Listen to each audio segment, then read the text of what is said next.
El sol caía sobre las lomas secas cuando Rosa dejó atrás el pueblo que la había expulsado.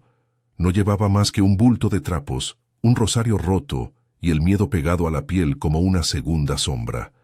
Caminaba despacio, con los pies descalzos, hundiéndose en la tierra caliente, mientras el viento arrastraba el polvo del camino y lo mezclaba con el sudor de su frente. Nadie la despidió, ni siquiera los que habían comido de su mano cuando su marido vivía. Después del entierro, las miradas comenzaron a cambiar. Primero fueron los susurros en la plaza, luego las puertas que se cerraban cuando ella pasaba. Al final, fue don Evaristo, el terrateniente del pueblo, quien la echó de la casa donde había vivido toda su vida. «Esta tierra es mía, viuda. Tu hombre la trabajaba porque yo lo permitía. Ahora que está muerto, ya no hay trato». Rosa no suplicó. Sabía que en ese pueblo las palabras de don Evaristo eran ley. Juntó lo poco que tenía y se fue antes del amanecer, cruzando el valle rumbo al norte, donde decían que había tierras olvidadas y casas abandonadas que nadie reclamaba. Caminó 3 días. Dormía bajo los árboles. Bebía del arroyo que corría entre las piedras y comía lo que encontraba: tunas, quelites, raíces amargas. Al 4.º día, cuando el cansancio comenzaba a doblegarla, vio a lo lejos una construcción baja y gris, casi oculta entre los mezquites y las pencas secas. Era una casa de adobe, con techo de teja rota y paredes cuarteadas por el tiempo. Las ventanas estaban cerradas con tablones clavados y la puerta de madera colgaba de una sola bisagra. Alrededor, la maleza había devorado lo que alguna vez fue un corral y un huerto. Todo olía a abandono. Rosa se acercó con cautela. Empujó la puerta y entró. La luz del atardecer se filtraba por las grietas del techo, dibujando líneas doradas sobre el piso de tierra. Había un fogón apagado, una mesa volcada, bancos rotos. En una esquina, un catre de varas con un colchón de paja podrida. Dejó el bulto en el suelo y se sentó en el umbral. Por primera vez en días, dejó que las lágrimas salieran. Lloró en silencio, apretando el rosario entre los dedos, mientras afuera el viento movía las ramas secas con un sonido que parecía un gemido. Esa noche durmió en el suelo, envuelta en su rebozo. Soñó con su marido, con sus manos callosas acariciándole la cara, con su voz diciéndole que todo iba a estar bien. Pero cuando despertó, solo había silencio. Al amanecer, salió a explorar. Detrás de la casa encontró un pozo seco, un gallinero vacío y, más allá, un campo pequeño cubierto de piedras y espinas. Pensó que si lograba limpiar, aunque fuera un pedazo, podría sembrar frijol o maíz. Algo. Lo que fuera. Comenzó a trabajar. Con las manos desnudas arrancó la maleza, apartó las piedras más grandes y amontonó la leña seca. Al mediodía, el sol le quemaba la espalda, pero no se detuvo. Necesitaba mantenerse ocupada, necesitaba creer que aún había futuro. Cuando el cansancio la venció, volvió a la casa. Se sentó junto al fogón y sacó del bulto un pedazo de tortilla dura y un poco de sal. Comió despacio, masticando cada bocado como si fuera lo último. Fue entonces cuando escuchó el ruido, un golpe sordo, como si algo pesado hubiera caído dentro de la casa. Rosa se quedó quieta, con la tortilla a medio camino de la boca. Esperó. El silencio regresó, pero ahora tenía un peso distinto, como si alguien estuviera conteniendo la respiración. Se levantó despacio y caminó hacia el cuarto que no había revisado todavía. Empujó la puerta con el pie. Adentro había un baúl de madera carcomida, un espejo roto colgado en la pared y en el suelo una mancha oscura que parecía sangre seca. El baúl estaba cerrado con un candado oxidado. Rosa lo sacudió con cuidado. Algo se movía adentro, algo que sonaba como metal contra metal. No lo abrió, no esa noche. Pero antes de dormir, arrastró el baúl hasta el centro de la casa y lo cubrió con su rebozo, como si así pudiera protegerlo o protegerse de lo que guardaba. Afuera, el viento soplaba más fuerte, y en algún lugar del valle, un perro aullaba como si supiera que algo había comenzado a despertar. Durante los días siguientes, Rosa trabajó sin descanso. Arregló el techo con ramas y barro, limpió el fogón. enderezó la mesa y los bancos. Poco a poco la casa comenzó a parecer menos un sepulcro y más un hogar. Pero el baúl seguía ahí, cubierto, esperando. Una tarde, mientras cavaba una acequia para desviar el agua del arroyo cercano, escuchó voces. Levantó la vista y vio a 3 hombres caminando por el camino. Eran viejos, con sombreros de palma y machetes colgando del cinto. Se detuvieron al verla. «¿Quién eres tú, mujer?», preguntó el más alto, con voz ronca. «Rosa, busco un lugar donde vivir». «¿Y te metiste aquí? ¿En la casa de los Medina?». Rosa no respondió. No sabía quiénes eran los Medina, ni qué había pasado en esa casa. Los hombres se miraron entre sí, moviendo la cabeza como si confirmaran algo. «Esta casa está maldita», dijo uno de ellos, escupiendo en el suelo. «Nadie vive aquí desde hace 20 años». «¿Por qué?». El más viejo se acercó, entrecerró los ojos y habló en voz baja, como si temiera que la tierra misma pudiera escucharlo. «Aquí vivía don Jacinto Medina. Era rico, tenía tierras, ganado, peones, pero era malo. Le gustaba golpear a los que trabajaban para él, quitarles lo poco que ganaban.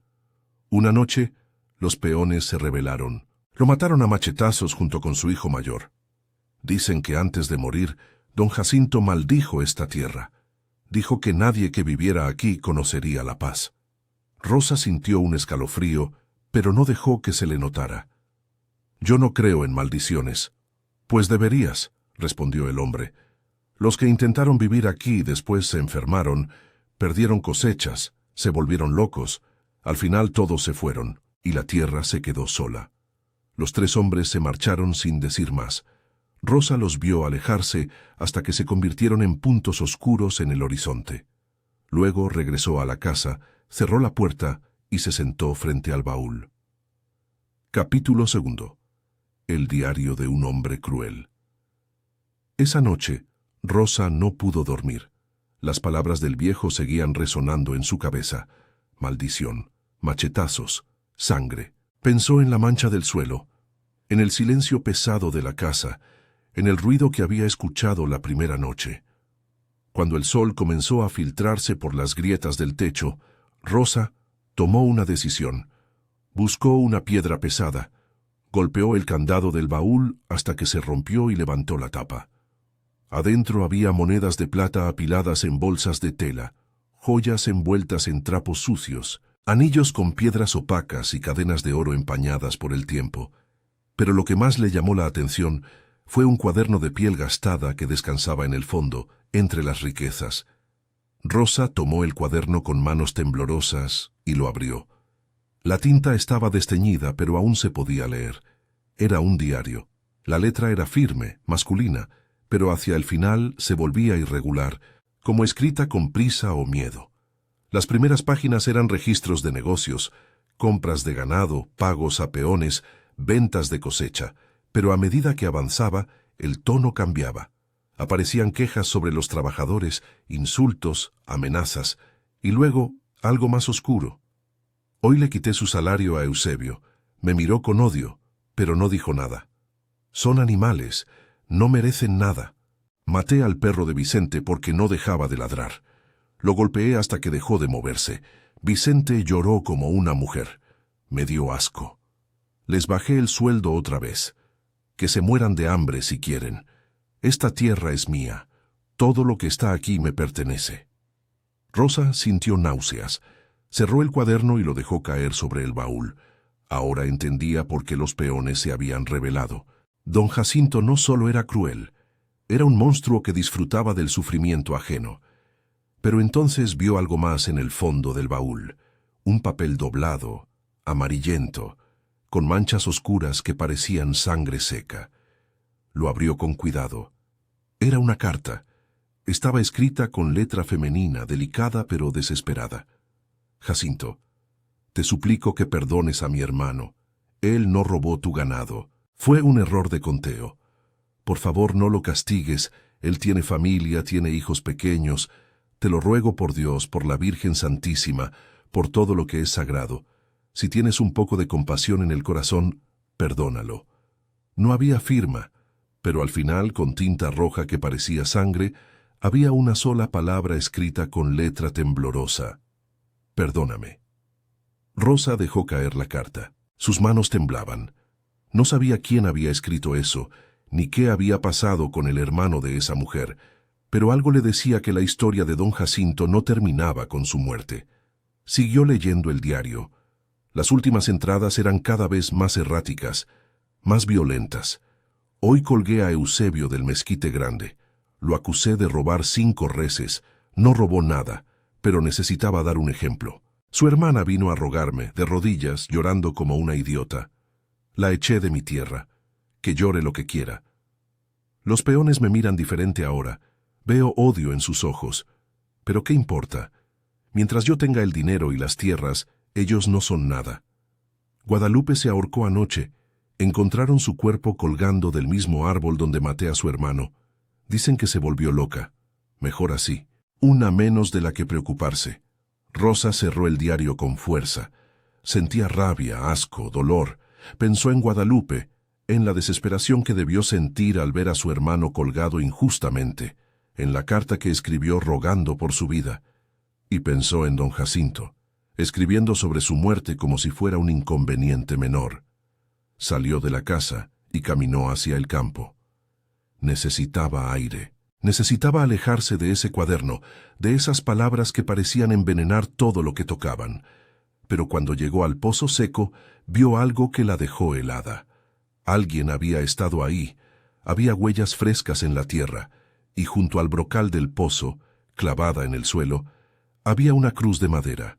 Rosa miró alrededor. No había nadie, pero sintió que la estaban observando. Se acercó a la cruz. Era simple. 2 palos atados con alambre oxidado. No tenía ninguna inscripción, ningún nombre, pero estaba recién clavada. La tierra alrededor estaba removida. Rosa agarró la cruz y la arrancó del suelo. Debajo había un agujero pequeño, como si alguien hubiera cavado y luego lo hubiera tapado rápidamente. Metió la mano y sacó algo envuelto en tela podrida. Era un hueso humano, una costilla pequeña, del tamaño de un dedo. Rosa lo sostuvo entre los dedos, temblando. Había más. Sacó otro y otro más. Fragmentos de huesos pequeños, como de un niño. Volvió a meter la mano en el agujero y encontró algo más. Una medallita de plata, oxidada, con la imagen desgastada de la Virgen de Guadalupe. Rosa se sentó en el suelo, mirando los huesos en sus manos. Alguien había enterrado a un niño aquí, y alguien más, años después, había dejado una cruz marcando el lugar. ¿Pero quién? ¿Y por qué? Guardó los huesos cuidadosamente en un pedazo de tela limpia y los metió en el bolsillo del rebozo. Luego regresó a la casa, donde el diario de don Jacinto seguía esperando sobre el baúl. Esa noche, mientras el viento soplaba fuerte alrededor de la casa, Rosa decidió ir al pueblo. Necesitaba respuestas. Necesitaba saber quién había marcado esa tumba y por qué. Capítulo 3. Las voces del Valle Rosa caminó al pueblo al amanecer, llevando los huesos envueltos en su rebozo. La ranchería se veía diferente bajo la luz del alba, más vulnerable, más real. Entró directo a la tienda, donde un hombre mayor vendía maíz, frijol y sal. Cuando Rosa se acercó al mostrador, el hombre levantó la vista y su cara se puso pálida. ¿De dónde vienes? De arriba, de la casa vieja. El hombre dejó de moverse. Detrás de él, una mujer que molía maíz levantó la vista y soltó el metate. «¡Ay, Virgen Santísima!», susurró. «¿Te metiste en la casa de Medina?», preguntó el vendedor. Rosa asintió. La mujer dejó el metate y se acercó, limpiándose las manos en el delantal. Era mayor, con arrugas profundas alrededor de los ojos. «Siéntate», dijo. «Te voy a contar lo que pasó ahí, para que sepas con qué estás jugando. Pero primero, ¿qué es lo que cargas en el rebozo?». Rosa sacó los huesos y la medallita. La mujer los miró y se persignó. «¡Ay, Dios mío! Encontraste a la criatura». «¿Qué criatura? ¿De quién son estos huesos?». La mujer se sentó lentamente en un banco y señaló a Rosa que hiciera lo mismo. «Esos huesos son del hijo de don Jacinto. Se llamaba Roberto. Tenía apenas 5 años cuando murió. ¿Cómo murió? Eso es lo que nadie supo nunca, dijo el hombre desde detrás del mostrador. La historia oficial fue que se cayó del caballo y se golpeó la cabeza, pero la gente dice que fue don Jacinto quien lo mató. Rosa abrió los ojos de sorpresa. ¿Por qué mataría a su propio hijo? La mujer se inclinó y habló en voz baja. Don Jacinto tenía 2 hijos con su primera esposa, que Dios descanse en paz. El mayor era tan cruel como él, pero Roberto, el pequeño, era bueno. Se compadecía de los peones, les daba comida a escondidas, les ayudaba cuando su padre los golpeaba. Don Jacinto lo descubrió una noche. Encontró a Roberto dándole frijol a Eusebio, el peón que después fue colgado. Rosa sintió que el corazón le daba un vuelco.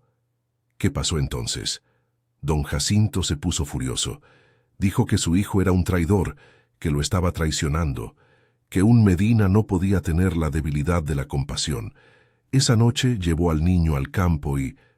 La mujer hizo una pausa tragando saliva. Lo golpeó. Le dio una paliza tan terrible que el pequeño se murió. Rosa sintió que las manos le temblaban. Nadie hizo nada. ¿Qué podían hacer?, preguntó el hombre amargamente. Don Jacinto era la ley aquí. Dijo que había sido un accidente y todos tuvieron que creerle. Pero una mujer, Guadalupe, vio todo. Ella era hermana de Eusebio, la que escribió la carta. Rosa recordó la carta desesperada encontrada en el baúl. ¿Guadalupe vio cómo mataba a su hijo? Sí. Estaba recogiendo leña en el campo cuando vio a don Jacinto golpeando al niño. Ella no pudo hacer nada para detenerlo. Cuando todo terminó, ella se acercó al cuerpo y lloró. Después, en secreto, sacó al niño de donde lo había dejado don Jacinto y lo enterró junto al pozo viejo, donde nadie iba. ¿Y la medallita?, preguntó Rosa, levantando la pequeña imagen de la Virgen. Era de Guadalupe. Se la quitó del cuello y la dejó con el niño para que tuviera protección en el más allá. Rosa guardó los huesos y la medallita en su rebozo, temblando de rabia e impotencia. ¿Y después qué pasó con Guadalupe? La mujer se secó las lágrimas con el dorso de la mano. Lo que te dije antes, después que colgaron a Eusebio, ella se volvió loca de dolor. No comía, no dormía, solo hablaba del cielo, de la justicia de Dios.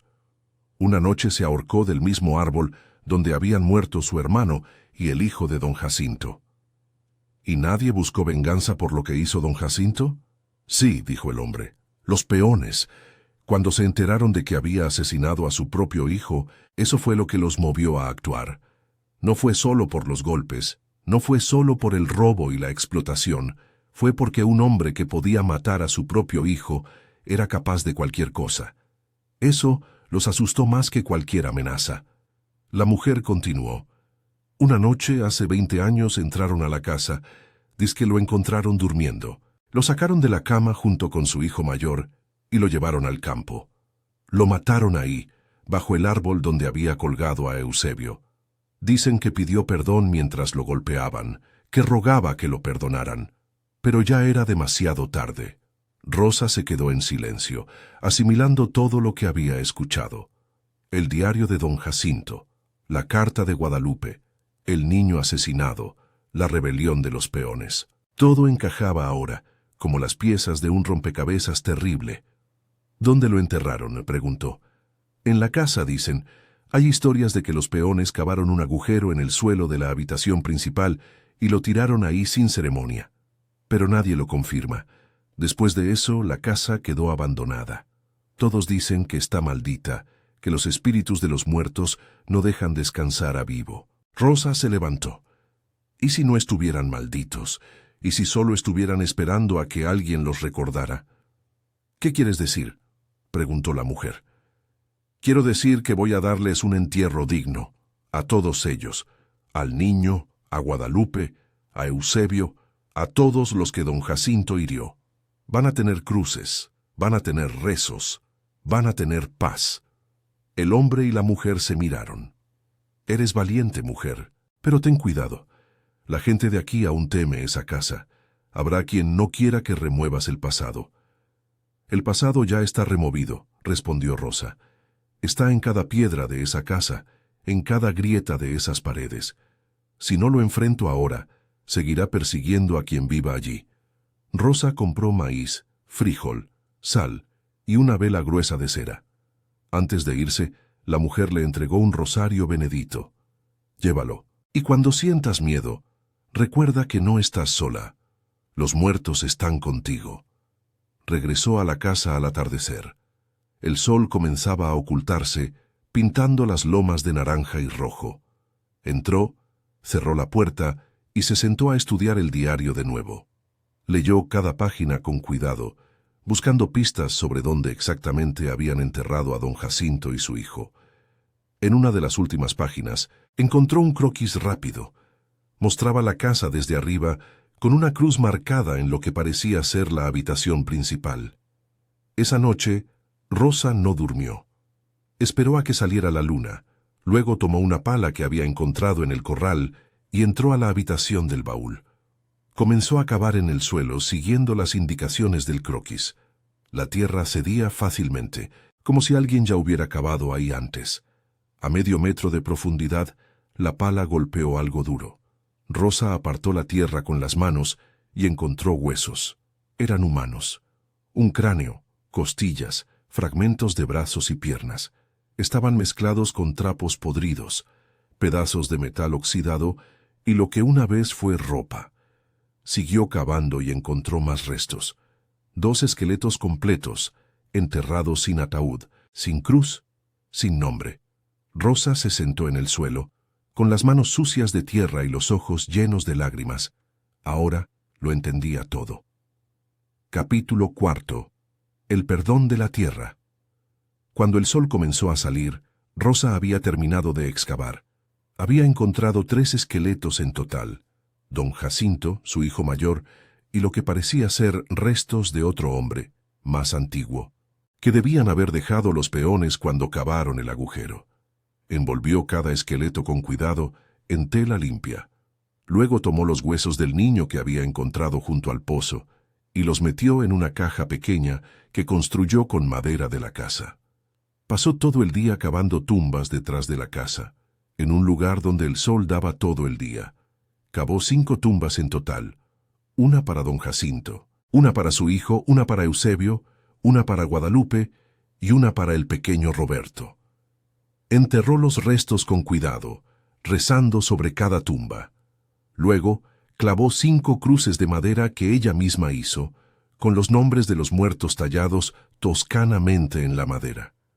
Cuando terminó, se arrodilló frente a las tumbas y rezó el rosario completo, palabra por palabra, sin prisa. Rezó por la paz de los muertos, rezó por la redención de don Jacinto, rezó por la memoria de todos aquellos que habían sufrido. «Que descansen en paz», dijo en voz alta. «Que sus penas terminen. Que la tierra los acoja y los proteja». Esa noche, la casa estuvo en silencio. No hubo pasos en el techo, no hubo gemidos, solo el viento suave moviendo las cortinas y el canto lejano de los grillos. Rosa durmió profundamente por primera vez en semanas. Al día siguiente, bajó al pueblo y entregó el diario de don Jacinto a la mujer de la tienda. «Quiero que sepas la verdad», dijo. «Quiero que todo el pueblo sepa qué clase de hombre era realmente don Jacinto». La mujer leyó el diario mientras Rosa esperaba. Cuando terminó, tenía lágrimas en los ojos. «Esto no debería ser olvidado», dijo. «Los que vinieron después necesitan saber por qué pasó lo que pasó». «Exacto», respondió Rosa. «No para buscar venganza, sino para entender». También entregó las monedas y las joyas a la mujer. «Esto no es mío, es de los que don Jacinto robó. Repártelo entre las familias que aún viven aquí, las viudas, los huérfanos, los que sufrieron bajo su mano». La mujer la miró con asombro. «¿Qué vas a hacer tú?». Rosa sonrió por primera vez en semanas. «Voy a quedarme. Voy a sembrar esa tierra y hacerla dar fruto. Voy a limpiar esa casa de todo lo que la ensució. Y voy a vivir ahí sin miedo, honrando a los que murieron». Los días siguientes fueron de trabajo constante. Rosa limpió cada rincón de la casa, quitando el polvo de 20 años, las telarañas, los rastros del abandono. Reparó el techo completamente, instaló nuevas vigas, extendió tejas nuevas sobre las viejas, arregló las ventanas, limpió el fogón, encalizó las paredes interiores. Sembró el campo con semillas que consiguió en el pueblo, frijol, maíz, calabaza. Limpió el pozo y lo profundizó hasta que el agua comenzó a brotar, fresca y clara.